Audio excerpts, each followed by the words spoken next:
Hi, this is Vizi Pro 3 channel. In today's video, I will show you how to enable OneDrive on Windows 11. Before we get started, don't forget to subscribe and turn on the notification to keep you updated about this channel. So let's go.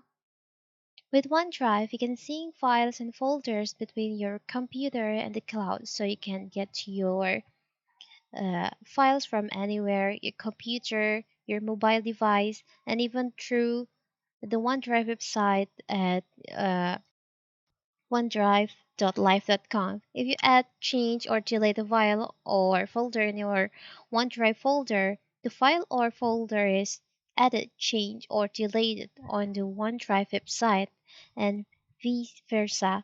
So, what if you want to enable OneDrive on your laptop or PC on your Windows 11?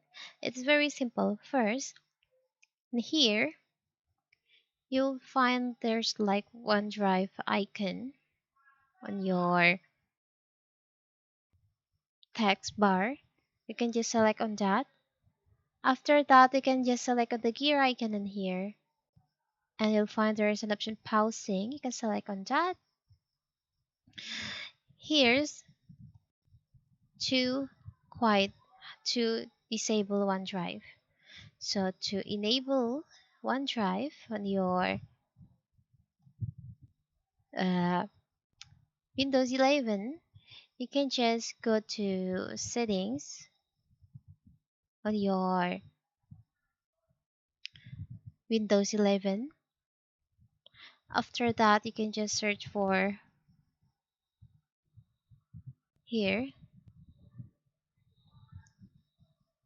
You can search at the search bar, turn the zoom or on off OneDrive.